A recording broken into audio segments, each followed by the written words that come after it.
Rasel.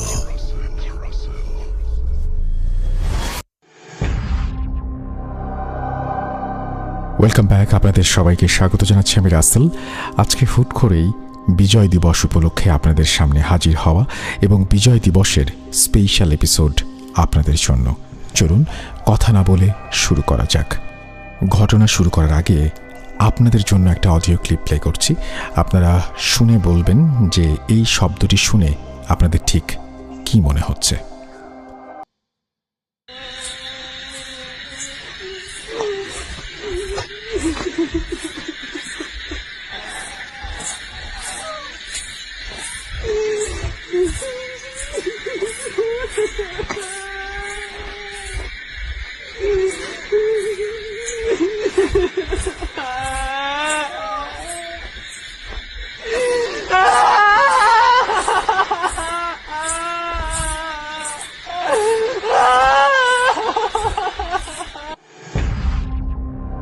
Audio ক্লিপটি শুনলেন। এবার আমি একটু বলি যে আমাদের যিনি ঘটনা পাঠিয়েছেন, অর্থাৎ যে ঘটনাটি আপনারা এখন শুনবেন, সেই ঘটনাটি যিনি পাঠিয়েছেন তিনি এই ঘটনার সাথে এই অডিও ক্লিপটিকেও পাঠিয়েছেন এবং সম্ভবত তিনি যেখানে গিয়েছিলেন সেখানে এই শব্দগুলো তিনি শুনতে পেয়েছিলেন এবং সেই কারণেই এটি তিনি অ্যাটাচ করে দিয়েছেন ইমেইলের সাথে। আমি শোনালাম আপনাদেরকে। এখন কথা না বাড়িয়ে আমরা সরাসরি ঘটনায় যাব। আসসালামু আলাইকুম রাসেল ভাই ও প্রিয় শ্রোতা বন্ধুরা, সবাই কেমন আছেন? আশা করি ভালো আছেন আর ভালোর দলেই আছেন। আমি আহমেদ রোহান আছি যশোর থেকে। আমি বর্তমানে অনার্স দ্বিতীয় বর্ষে অধ্যয়ন করছি। আমার বাসা অনেক দূরে হওয়াতে স্টোরি সরাসরি স্টুডিওতে এসে শেয়ার করা সম্ভব না, তাই লিখে পাঠালাম। ভালো লাগলে লিসেনারদের পড়ে শোনানোর অনুরোধ রইল। আজ আমি আপনাদের মাঝে একজন যুবক ছেলের সাথে ঘটে যাওয়া অতি বাস্তব এবং 100% সত্য একটি লোমহর্ষক ঘটনা শেয়ার করব। ঘটনাটি ঘটে আমাদের যশোর জেলায় এয়ারপোর্ট রোড নামে একটি স্থানে। চিরপরিচিত এরকম একটি স্থানে এরকম একটি লোমহর্ষক ঘটনা ঘটে যাবে, সত্যি কখনো কেউ কল্পনা করতে পারেনি। তার কারণ স্থানটি আমার বাসা থেকে মাত্র 4 কিলোমিটার দূরে। সেখানে অনেক গিয়েছি, কত আড্ডা দিয়েছি এবং বর্তমানে সেটা একটি লোকজনের বিনোদনের কেন্দ্র হয়ে উঠেছে। লিসনার্সদের বোঝার সুবিধার্থে আমি ঘটনার স্থানটির একটু বর্ণনা দিয়ে দিই। এক কথায় যশোর জেলায় অবস্থিত বিমানবন্দরে যাওয়ার 1/2 কিলোমিটার আগের রোডটাকেই বলা হয় এয়ারপোর্ট রোড। আবার সেখানে মূলত আর্মিদের ট্রেনিং সেন্টার আছে, যার জন্য তাকে ক্যান্টনমেন্টও বলা হয়ে থাকে। এই এয়ারপোর্ট রোডের দুই পাশ দিয়ে কোনো ঘর বাড়ি নেই, চারিদিকে শুধু বড় বড় ফাঁকা মাঠ, যেটা আর্মিদের ট্রেনিং দেওয়ার জন্য প্রস্তুত করে রাখা। আরও আছে রাস্তার পাশ দিয়েই বড় বড় গাছ। তার থেকে কিছু দূর এগোলেই পড়ে যায় বিশাল বড় এক কাশবন। তারপরেই আছে আর্মিদের মাছ চাষ করা বড় বড় বেশ কিছু পুকুর। লোকমুখে শোনা যায় অনেক আগে এক সময় এই রোডটা ছিল খুবই ভয়ঙ্কর। রাতের বেলায় মানুষ খুবই কম এই রোড দিয়ে চলাফেরা করত। এমনকি রাতে অনেকে এখানে ভয়ের কিছু দেখতে পর্যন্ত পেয়েছে। এই ছিল সংক্ষিপ্ত আকারে ঘটনার স্থানটির বর্ণনা। সো লিসেনার্স, আমি কথা না বাড়িয়ে ঘটনায় চলে যাচ্ছি। তার আগে বলে নেই, লেখায় অনাকাঙ্ক্ষিত ভুল ত্রুটি হলে সবাই ক্ষমা সুন্দর দৃষ্টিতে দেখবেন। মূল ঘটনা 1 নভেম্বর 2024। দিনটি ছিল শুক্রবার। ওই গ্রামের একজন 24 বছরের যুবক, তার নাম রমেশ, সে তার নিজ গ্রাম থেকে বাইসাইকেল নিয়ে বাইরে শহরের দিকে যায় তার একটি প্রয়োজনীয় কাজের উদ্দেশ্যে। যথারীতি তার প্রয়োজনীয় কাজ শেষ করে সে আবার বাড়ির দিকে রওনা হয়। ততক্ষণে দিনের আলো ফুরিয়ে রাতের ঘন কালো অন্ধকার নেমে এসেছে। সে তার বাইসাইকেলটি নিয়ে গুড়গুড় করে চলতে থাকে তার নিজ বাড়ির উদ্দেশ্যে। ততক্ষণে অনেক রাত হয়ে গেছে, তখন আনুমানিক রাত 1টার মতো হবে। সেদিন রাস্তায় অনেক বিদঘুটে অন্ধকার ছিল। বলতে গেলে নিজের থেকে মাত্র 1 হাত দূরেও কিছু দেখা যায় না।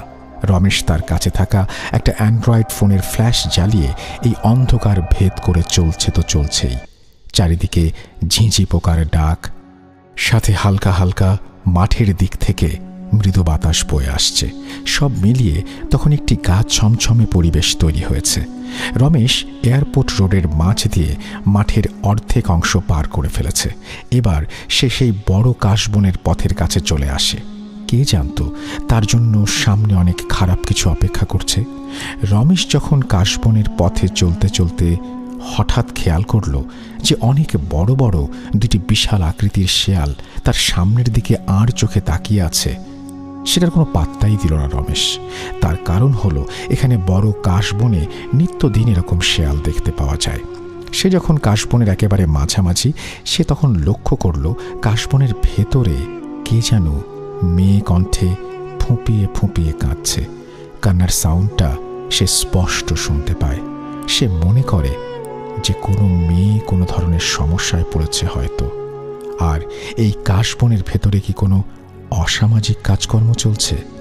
রমেশ এই ভেবে সাইকেল থেকে নেমে আস্তে আস্তে সেই আওয়াজের পথ ধরে কাশবনের কিছুটা অংশে ঢুকে যায় এবং নিজের হাতে থাকা স্মার্টফোনটির ভিডিও অন করে সামনের দিকে এগোতে থাকে, যেন কোনো কিছু ঘটলে সাথে সাথে সেটা রেকর্ড করে ফেলতে পারে। রমেশ সামনের দিকে যত এগোচ্ছে কান্নার সাউন্ডটা ততই স্পষ্ট হয়ে তার কানে আসছে। এবার সেই কান্নার সাউন্ডটা অনেক করুণ হতে থাকে। রমেশের বুকের ভেতরে ধরফরানিটা বেড়ে যায়। ততক্ষণে সে আওয়াজটির একদম কাছে চলে এসেছে।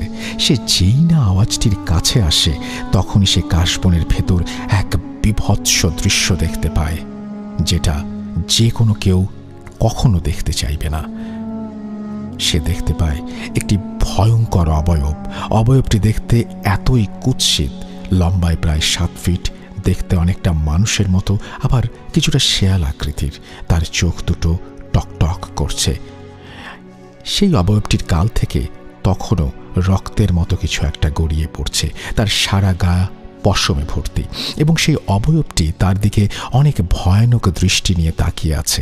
মনে হচ্ছে যেন এখনই তাকে ছিঁড়ে খেয়ে ফেলবে এবং সেই অবয়বটি কিছু ভাবার আগেই তার উপর বাজেভাবে আক্রমণ করে বসে। সে পালানোর সুযোগটা পর্যন্ত পায় না। অবয়বটি তাকে ছিন্ন ভিন্ন করতে থাকে। তার গায়ে নখ দিয়ে বড় বড় আঁচড় কাটে, পিঠের দিকে খুব জোরে চড়, থাবা এবং বাম হাতে কামড় বসিয়ে দেয়। শরীর থেকে খুবলে খুবলে মাংস খেতে থাকে। রমেশ যন্ত্রণায় চিৎকার করতে থাকে। তার এই করুণ আর্তনাদে পুরো রোড যেন কেঁপে ওঠে। অনেক কষ্টে রমেশ আল্লাহু আকবার বলে জোরে জীবন বাঁচানোর শেষ আশা নিয়ে প্রাণপণে দৌড়ানোর চেষ্টা করে এবং জোরে জোরে বলতে থাকে, দয়া করে আমাকে কেউ বাঁচান, দয়া করে আমাকে কেউ বাঁচান। এবং তার এই পালানোটাই যেন সম্পূর্ণ বৃথা হয়ে যায়। অবয়বটি তাকে আবারও ধরে ফেলে। রমেশের আবারও চিৎকার। তার সামনের দিকে 300 গজ দূরে একজন নাইট গার্ড থাকে এবং তার পেছনে 300 গজের মতো দূরে একজন নাইট গার্ড থাকে। অর্থাৎ রমেশের অবস্থান 2 নাইট গার্ডের মাঝামাঝি, খুব একটা বেশি দূরে নয়। সৌভাগ্যক্রমে গার্ডে থাকা অবস্থায় 2 নাইট গার্ডই তার আর্তনাদ শুনতে পায় এবং ভয়ে তাদের দুজনেরও মেরুদণ্ড দিয়ে এক শীতল স্রোত বয়ে যায়। তারা মোবাইলের মাধ্যমে দুজন দুজনের সাথে দ্রুত কথা বলে এবং দুজন সেখানে যেতে সাহস পায় না, কারণ একে তো অনেক রাত, তারপরে জায়গাটারও একটু বদনাম রয়েছে। তারা হয়তো বুঝতে পেরেছিল এটা কোনো অলৌকিক ঘটনা। তারা সরাসরি আর্মিদের ক্যাম্পে ফোন করে এবং তাদের ফোন পাওয়ার প্রায় সাথে সাথেই আর্মি বাহিনী একটি গাড়ি এবং ফোর্স নিয়ে দ্রুত সেই স্থানটিতে পৌঁছায়। সেই সাথে ওই 2টি নাইট গার্ডও সেখানে আসতে থাকে। গাড়ি দূর থেকে দেখতে পেয়ে তারা দ্রুত সেখানে পৌঁছায়। পৌঁছানোর পর সেই অবয়বটি রমেশকে ছেড়ে দিয়ে অদৃশ্য হয়ে যায়। সেখানে শুধু পড়ে থাকে রমেশের রক্তাক্ত বিভৎস আত্মরা দেহ। তারা সেখান থেকে অতি দ্রুত আমাদের 250 শয্যা বিশিষ্ট সদর হসপিটালের ইমার্জেন্সিতে রমেশকে অ্যাডমিট করে এবং ডাক্তারের কিছু চেষ্টায় তার জ্ঞান ফেরে। তবে কিছুক্ষণের জন্য, তার কারণ তার অবস্থা খুবই বাজে ছিল আর সেই অল্প সময়ে তার মুখ থেকেই সরাসরি এই ঘটনার কিছু অংশ শোনা যায়। তার সাথে কি ঘটেছিল তা সে বর্ণনা করে। তার হাতে থাকা ফোনে কিছু রেকর্ডও পাওয়া যায়। এটা অনেকেই তার মোবাইল চেক করে দেখতে পেয়েছে। এরপর ডাক্তার তাকে ইমিডিয়েটলি আইসিইউতে পাঠানোর ব্যবস্থা করতে বলে, কারণ তার অবস্থা বেশ বাজে ছিল।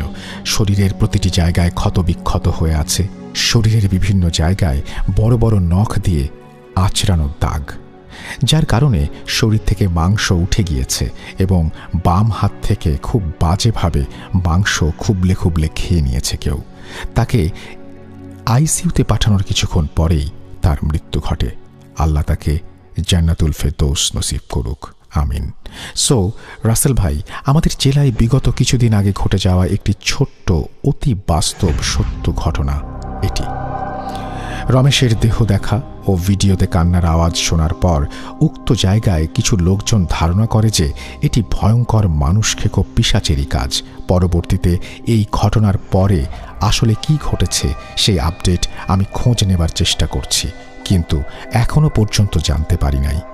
জানতে পারলে অবশ্যই আপনাকে এবং লিসেনারদেরকে জানাবো। এই ঘটনাটি রমেশের পরিবার, বন্ধু এবং আত্মীয় স্বজনরা খুব কমই বাইরে প্রচার করেছে। আমাদের যশোর জেলার অনেকেই হয়তো এই ঘটনা সম্পর্কে এখনও কিছু জানতেই পারেনি। আমি অনেক কষ্টে এই ঘটনার সেই বিভৎস 34 সেকেন্ডের ভিডিওর অংশটি রাসেল ভাইয়ের সাথে শেয়ার করেছি, যেটি আমি আজকে এই শো শুরু করার সময়, এই ঘটনা শুরু করার আগে প্লে করেছিলাম। একই সাথে সেই অবয়বটির একটি ছবি, সাথে রমেশের ক্ষতবিক্ষত শরীরের কিছু ছবি আমি রাসেল ভাইকে পাঠিয়েছি। না, আমি সেটা আপনাদের সাথে শেয়ার করছি না, কিন্তু আমি সেগুলো দেখেছি। খুবই বিভৎস, কারণ আমি এটা বোঝাতে চেয়েছি যে এটি একটি সত্য এবং বাস্তব ঘটনা। তারপরেও বরাবরের মতো রাসেল ভাই যেটা বলেন, আমিও সেটাই বলতে চাই। বিশ্বাস করা বা না করাটা সম্পূর্ণই আপনাদের ব্যাপার। ঘটনাটি যদি সিলেক্টেড হয় অবশ্যই জানানোর অনুরোধ রইল। আমার কাছে এরকম আরও অনেক লোমহর্ষক ঘটনা আছে। এই স্টোরিটি সিলেক্টেড হলে আমি একে একে সেগুলো পাঠাবো। এই বলে তিনি তার ঘটনা শেষ করেছেন। তার নাম হচ্ছে আহমেদ রোহান, ঠিকানা যশোর সদর, যশোর। আমার মনে হয় যে আপনাদের এই ঘটনাটি ভালো লেগেছে এবং বিজয় দিবস উপলক্ষে এই ছিল আমাদের আজকের আয়োজন। 1971 সালের 16 ডিসেম্বর বিজয় অর্জিত হয়েছিল। 14 থেকে 15 এবং 16 এই মাঝামাঝি সময়গুলোতে ঘটেছে নারকীয় সব ঘটনা। বিজয় দিবসে সবাই উৎসব পালন করবেন, সবাই বিজয় উৎসব পালন করবেন, সেটা আমরা জানি। কিন্তু আমি তার আগে, বিজয় দিবস আসার ঠিক আগের মুহূর্তে সেই লাখো শহীদের প্রতি শ্রদ্ধা জানাতে চাই। যে সমস্ত বুদ্ধিজীবীরা প্রাণ দিয়েছিলেন 14 ডিসেম্বর, তাদের প্রতি শ্রদ্ধা জানাতে চাই।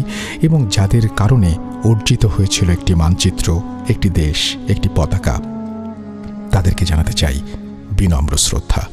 বছর প্রায় শেষ হয়ে আসছে, নতুন একটি বছরের দিকে এগিয়ে যাচ্ছি আমরা। সেই বছর আমাদের জন্য নতুন সম্ভাবনা নিয়ে হাজির হোক, সেই প্রার্থনা করি। আপনারা সবাই আমাদের জন্য দোয়া করবেন এবং এইভাবেই যেন আপনাদের পাশে থাকতে পারি, আপনাদেরকে দারুণ কিছু উপহার দিতে পারি, সেই জন্য আল্লাহ যেন তৌফিক দেন। আজকের মতো এখানেই বিদায় নিচ্ছি, আবারও আগামীতে কথা হবে। আল্লাহ হাফেজ।